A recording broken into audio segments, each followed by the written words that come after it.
തൻഈമിലേക്ക് ഖുറൈശികളെല്ലാവരും തിരക്ക് പിടിച്ചു പോവുകയാണ്. ഖുറൈശി പ്രമുഖന്മാരെല്ലാവരുമുണ്ട്. എന്തിനു വേണ്ടിയായിരുന്നു അത്? ഖുബൈബ് ഇബ്നു അദി എന്ന സഹാബിയെ കൊലപ്പെടുത്തുന്നതിന് കാണുന്നതിനു വേണ്ടിയാണ് എല്ലാവരും തിരക്ക് പിടിച്ച് തൻഈമിലേക്ക് പോകുന്നത്. അദ്ദേഹത്തെ അന്യായമായി പിടിച്ചുകൊണ്ടുവരികയും എന്നിട്ട് അദ്ദേഹത്തെ കൊലപ്പെടുത്തുവാനാണ് അവരെല്ലാം പോകുന്നത്. അങ്ങനെ ബന്ദിയായി പിടിച്ചുകൊണ്ടുവന്നിട്ടുള്ള ഖുബൈബ് ഇബ്നു അദി എന്ന സഹാബി അവരുടെ മുന്നിലുണ്ട്. മറ്റെല്ലാവരും അദ്ദേഹത്തെ മരണത്തിലേക്ക് തള്ളിവിടുന്നത് നോക്കി നിൽക്കുകയാണ്. എന്തിനു വേണ്ടിയാണ്? നബി സല്ലല്ലാഹു അലൈഹി വസല്ലമയോട് പ്രതികാരം ചെയ്യുന്നതിനു വേണ്ടിയാണ്. അതേപോലെ ബദറിൽ കൊല്ലപ്പെട്ട ഖുറൈശി നേതാക്കൾക്ക് അതിൻ്റെ പ്രതികാരം എന്നോണമാണ് ഖുബൈബ് ഇബ്നു അദി റളിയല്ലാഹു അൻഹുവിനെ പിടിച്ചുകൊണ്ടുവന്നിട്ടുള്ളത്. അങ്ങനെ ഇവരെല്ലാവരും കൂടി കൊലപ്പെടുത്താൻ ഉദ്ദേശിക്കുന്ന ആ സ്ഥലത്തേക്ക് ഒരുമിച്ച് കൂടുകയാണ്. അങ്ങനെ സഈദ് ഇബ്നു ആമിർ അൽ ജുമഹി, അദ്ദേഹത്തിൻ്റെ നീളം കാരണം അദ്ദേഹത്തിന് കാര്യങ്ങൾ വ്യക്തമായി കാണാം. അദ്ദേഹം നോക്കി നിൽക്കുകയാണ്. ഖുബൈബ് ഇബ്നു അദി റളിയല്ലാഹു അൻഹു അദ്ദേഹത്തെ കൊലപ്പെടുത്തി കുരിശിൽ തറക്കുന്നതിനു വേണ്ടി മരം അവിടെ തയ്യാറാണ്. ആ മരത്തിലേക്ക് അദ്ദേഹം നോക്കി. സ്ത്രീകളും കുട്ടികളുമുണ്ട്. അവരുടെ ശബ്ദത്തിനിടയിലൂടെ ഖുബൈബിൻ്റെ ശബ്ദമതാ സഈദ് ഇബ്നു ആമിർ അദ്ദേഹം കേൾക്കുകയാണ്. ഇൻ ശിഅ്തും അൻ തത്റുകൂനി അർകഉ റകഅതൈൻ ഖബ്ല മസ്റഇ. നിങ്ങൾ ഉദ്ദേശിക്കുന്നുവെങ്കിൽ ഞാൻ കൊല്ലപ്പെടുന്നതിന് മുമ്പായി 2 റക്അത്ത് നിസ്കരിക്കാൻ എനിക്ക് നിങ്ങൾ അവസരം നൽകണം. ഇത് കേട്ടപ്പോൾ അവർ ഖുറൈശികൾ അദ്ദേഹത്തിന് അവസരം നൽകി 2 റക്അത്ത് നിസ്കരിക്കുന്നതിന് വേണ്ടി. മരിക്കാൻ പോകുന്നതിന് മുമ്പ് 2 റക്അത്ത് നിസ്കാരം ഖുബൈബ് ഇബ്നു അദി റളിയല്ലാഹു അൻഹു അദ്ദേഹം അതിനുവേണ്ടി തയ്യാറായി. എന്നിട്ട് കഅബയിലേക്ക് മുന്നിട്ടു 2 റക്അത്ത് നിസ്കരിക്കുകയാണ്. അദ്ദേഹം പറയുന്നു, സഈദ് ഇബ്നു ആമിർ അന്ന് മുസ്ലിമല്ല. യാ ലി ഹുസ്നിഹിമാ വയാ ലി തമാമിഹിമാ. എന്ത് മനോഹരമാണ് ആ 2 റക്അത്ത് നിസ്കാരം, എന്ത് പൂർത്തിയാണ്, എന്ത് പരിപൂർണമാണ് ആ 2 റക്അത്ത് നിസ്കാരം. എന്നിട്ട് ഖുറൈശി പ്രമുഖന്മാരെ നോക്കിക്കൊണ്ട് ഖുബൈബ് ഇബ്നു അദി റളിയല്ലാഹു അൻഹു അദ്ദേഹം പറയുന്നുണ്ട്, വല്ലാഹി ലൗല അൻ തظنوا അന്നി അطلت الصلاة جزعا من الموت لاستكثرت من الصلاة. നിങ്ങൾ ഞാൻ മരണം ഭയപ്പെട്ടുകൊണ്ടാണ് നിസ്കാരം അധികരിപ്പിച്ചത് എന്ന് നിങ്ങൾ പറയും എന്നെനിക്ക് തോന്നിയത് കൊണ്ടാണ് ഞാൻ നിസ്കാരം കുറച്ചത്. എനിക്ക് ആ പേടിയില്ലായിരുന്നെങ്കിൽ, ആ തോന്നലില്ലായിരുന്നെങ്കിൽ ഞാൻ നിസ്കാരം അധികരിപ്പിക്കുമായിരുന്നു എന്ന് അദ്ദേഹം പറഞ്ഞു. ثم شهد قومه بعين رأسه وهو يمثلون. അങ്ങനെ സഈദ് ഇബ്നു ആമിർ നോക്കി കാണുകയാണ്. അദ്ദേഹം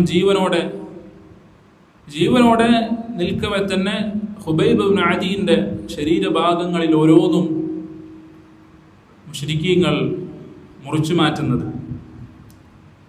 അദ്ദേഹത്തിൻ്റെ അവയവങ്ങൾ അത് മുറിച്ചു മാറ്റുകയാണ്. ഖുബൈബ് റളിയല്ലാഹു അൻഹു അദ്ദേഹം മരണപ്പെട്ടിട്ടില്ല. ജീവനോടെ തന്നെ അദ്ദേഹത്തിൻ്റെ അവയവങ്ങളിൽ നിന്ന് ഓരോ ഭാഗങ്ങൾ മുറിച്ചെടുക്കുകയാണ്. എന്നിട്ട് അവർ ചോദിക്കുന്നുണ്ട്, അതുഹിബ്ബു അൻ യകൂന മുഹമ്മദുൻ മകാനക വഅൻത നാജിൻ. നീ ഇഷ്ടപ്പെടുന്നുണ്ടോ നിന്റെ ഈ സ്ഥാനത്ത് മുഹമ്മദ് ആകുകയും നീ രക്ഷപ്പെടുകയും ചെയ്യുന്നത് നിനക്ക് താല്പര്യമുണ്ടോ? നീ ഇഷ്ടപ്പെടുന്നുണ്ടോ? ഏതാ അവസ്ഥ?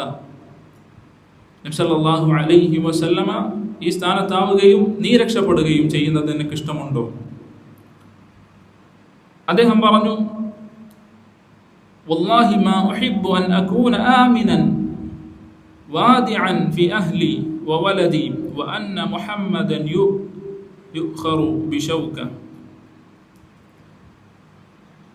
എനിക്കിഷ്ടമില്ല ഞാൻ എൻ്റെ കുടുംബത്തോടൊപ്പം മക്കളോടൊപ്പം ഇരിക്കുന്നു, ആ സമയത്ത് മുഹമ്മദ് സല്ലല്ലാഹു അലൈഹി വസല്ലം എവിടെയാണോ ഉള്ളത് അവിടെ ഒരു മുള്ളു ബാധിക്കുന്നത്, നബി സല്ലല്ലാഹു അലൈഹി വസല്ലം എവിടെയാണോ ഉള്ളത് അവിടെ ഇരിക്കുന്ന സമയത്ത് പ്രവാചകൻ ഒരു മുള്ളു ബാധിക്കുന്നത് പോലും എനിക്കിഷ്ടമില്ല എന്ന് അദ്ദേഹം ഈ പ്രയാസകരമായ സന്ദർഭത്തിൽ അവരോട് പറയുകയാണ്.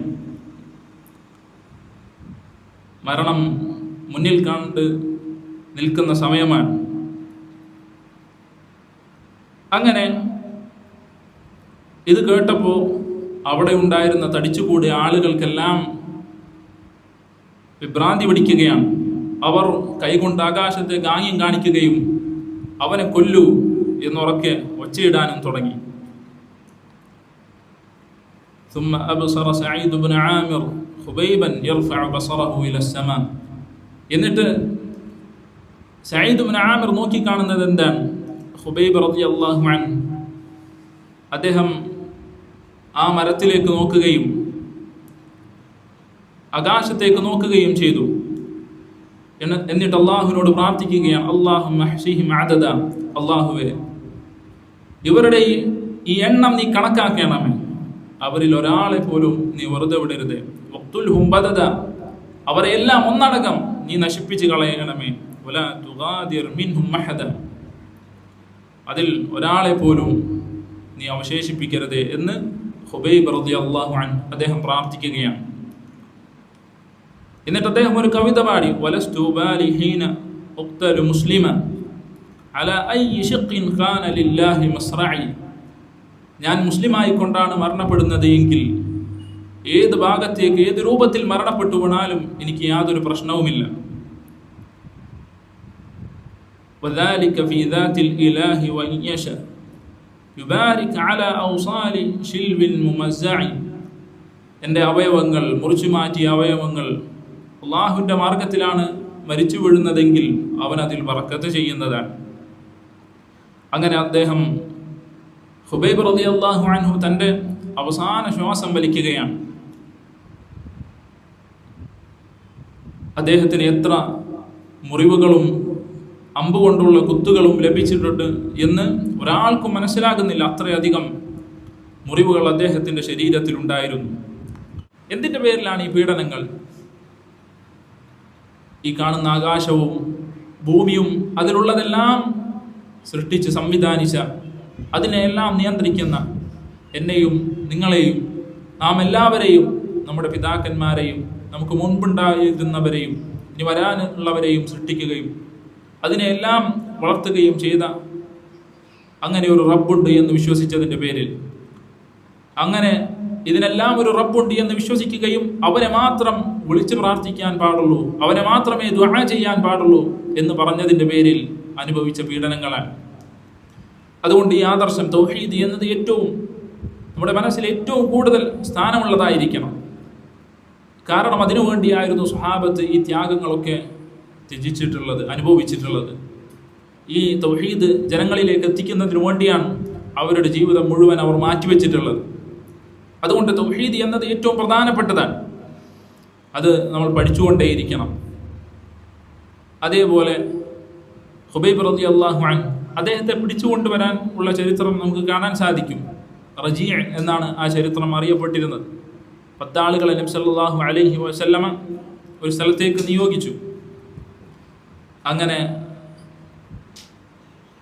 അവർ പോകുന്ന വഴിക്ക് മുശ്രിക്കീങ്ങൾ അവരെ പിന്തുടരുകയും അവരെ ആക്രമിക്കുകയും ചെയ്തു. അവർ ചെറിയ മലകളുള്ള കുന്നുകളുള്ള ഒരു പ്രദേശത്ത് ആയിരിക്കുകയാണ് മുശ്രിക്കീങ്ങൾ അവരെ വളയുന്നത്. ആ സമയത്ത് ബാക്കിയുള്ള എല്ലാവരും ഒരു മലയിലേക്ക് കയറി രക്ഷപ്പെട്ടു. അങ്ങനെ അവിടെ ചെറിയൊരു ഏറ്റുമുട്ടൽ നടന്നു. മുശ്രിക്കീങ്ങൾ ബാക്കിയുള്ള ആളുകളെ മുഴുവൻ വകവരുത്തി, 4 സ്വഹാബിമാരൊഴികെ. അങ്ങനെ അവസാനം ആ ഏറ്റുമുട്ടലിൽ 3 ആളുകളാണ് ബാക്കിയായിട്ടുള്ളത്. ഖുബൈബ് റളിയല്ലാഹു അൻഹു അതേപോലെ സെയ്ദ് ഇബ്നു ദിസിന്ന, അതേപോലെ മറ്റൊരു സഹാബിയും. അങ്ങനെ മുശ്രിക്കീങ്ങൾ പറഞ്ഞു, താങ്കൾ അടിയിലേക്ക് ഇറങ്ങി വന്നാൽ, താഴേക്ക് ഇറങ്ങി വന്നാൽ നിങ്ങൾക്ക് നിർഭയത്വമുണ്ട്, നിങ്ങളെ ആക്രമിക്കുകയില്ല. അങ്ങനെയാണ് അവർ ഇറങ്ങി വരാൻ തയ്യാറാകുന്നത്. എന്നാൽ അതിലൊരാൾ, ഞങ്ങൾ മുശ്രിക്കീങ്ങളുടെ ഈ വാക്കിൽ വഞ്ചിതരാവുകയില്ല, ഇറങ്ങി വരികയില്ല എന്ന് തന്നെ ഉറപ്പിച്ചു. അദ്ദേഹത്തെ മുശ്രിക്കീങ്ങൾ വകവരുത്തി കളഞ്ഞു. ബാക്കിയുള്ള 3 ആളുകളും താഴേക്ക് ഇറങ്ങി, ഹുബൈബും സെയ്ദ് റളിയല്ലാഹു അൻഹു, അതേപോലെ മറ്റൊരു സഹാബിയും. അങ്ങനെ ഇവർ 3 പേർ ഇറങ്ങിയ സമയത്ത് തന്നെ ഇവരെ 3 പേരെയും പിടിച്ച് ബന്ധിക്കുകയാണ്. അതിനുശേഷം ഇത് കണ്ടപ്പോൾ മൂന്നാമതുണ്ടായിരുന്ന സഹാബി അദ്ദേഹം പറഞ്ഞു, ഇത് നിങ്ങളുടെ 1ാമത്തെ ചതിയാണ്, ഇനി ഞാൻ നിങ്ങളുടെ കൂടെയില്ല എന്ന് പറഞ്ഞപ്പോൾ മുശ്രിക്കീങ്ങൾ അദ്ദേഹത്തെയും വകവരുത്തി കളഞ്ഞു. ബാക്കിയുണ്ടായിരുന്ന 2 ആളുകൾ, അതിലൊരാളാണ് ഹുബൈബ് റളിയല്ലാഹു അൻഹു. അദ്ദേഹത്തെയും സെയ്ദ് ഇബ്നു ദിസിന്നയെയും മുശ്രിക്കീങ്ങൾ അവർ മക്കയിലേക്ക് കൊണ്ടുപോവുകയും മറ്റൊരു ഗോത്രത്തിന് അവരെ വിൽക്കുകയും ചെയ്തു. അങ്ങനെ കുറേ ദിവസം അവർ ബന്ദിയായി കഴിഞ്ഞു. അങ്ങനെ അവസാനം അദ്ദേഹത്തെ കൊലപ്പെടുത്തിയ ചരിത്രമാണ് നമ്മൾ തുടക്കത്തിൽ പറഞ്ഞിട്ടുള്ളത്. ഖുബൈബ് ഇബ്നു അദി റളിയല്ലാഹു അൻഹു അദ്ദേഹം ബന്ദിയായിരിക്കെ ഒരു സംഭവം കാണാം. അദ്ദേഹത്തിൻ്റെ അടുക്കലേക്ക് ഒരു കുട്ടി, അവിടെ ഉണ്ടായിരുന്ന ഒരു കുട്ടി അദ്ദേഹത്തിൻ്റെ അടുക്കലേക്ക് കടന്നു വരികയാണ്. അദ്ദേഹത്തിൻ്റെ കയ്യിലാകട്ടെ ഒരു കത്തിയുണ്ട്. അത് രോമങ്ങൾ നീക്കം ചെയ്യുന്നതിന് വേണ്ടി അദ്ദേഹം വാങ്ങിയതാണ് അവരുടെ കയ്യിൽ നിന്ന് തന്നെ. ആ കത്തി കയ്യിലിരിക്കെ ഒരു കുട്ടി അദ്ദേഹത്തിൻ്റെ അടുക്കലേക്ക് വന്നു. അവിടെ ഉണ്ടായിരുന്ന ആ സ്ത്രീ ആകെ പേടിച്ചുപോയി. ആ സമയത്ത് അദ്ദേഹം പറഞ്ഞു, ഈ കുട്ടിയെ കൊല്ലുമെന്നാണോ നിങ്ങൾ വിചാരിക്കുന്നത്? ഒരിക്കലുമില്ല എന്ന് പറഞ്ഞുകൊണ്ട് ആ കത്തി വലിച്ചെറിയുകയാണ്. അദ്ദേഹത്തിൻ്റെ മടിയിൽ ആ കുട്ടി ഇരിക്കുന്നുണ്ട്. ആ സ്ത്രീ പിന്നീട് പറയുന്നുണ്ട്, ഞാൻ ഇതേപോലെ ഇത്രയും മനോഹരമായി, ഇത്രയും നല്ല സ്വഭാവമുള്ള ഒരു ബന്ദിയെയും ഞാൻ കണ്ടിട്ടില്ല. അതേപോലെ അദ്ദേഹത്തിൻ്റെ കറാമത്തിൻ്റെ സംഭവം പറയുന്നുണ്ട്. അദ്ദേഹം ബന്ദിയായിരിക്കെ ആ മക്കയിൽ ലഭിക്കാത്ത മുന്തിരി അദ്ദേഹത്തിൻ്റെ കയ്യിൽ ഞാൻ കണ്ടിട്ടുണ്ട്. അത് അല്ലാഹു അദ്ദേഹത്തിന് നൽകിയ കറാമത്തിൽപ്പെട്ടതാണ്. അതിനുശേഷമാണ് ഇവരെല്ലാവരും കൂടി തൻഈമിലേക്ക് അദ്ദേഹത്തെ കൊണ്ടുവരികയും കൊലപ്പെടുത്തുകയും ചെയ്തിട്ടുള്ളത്.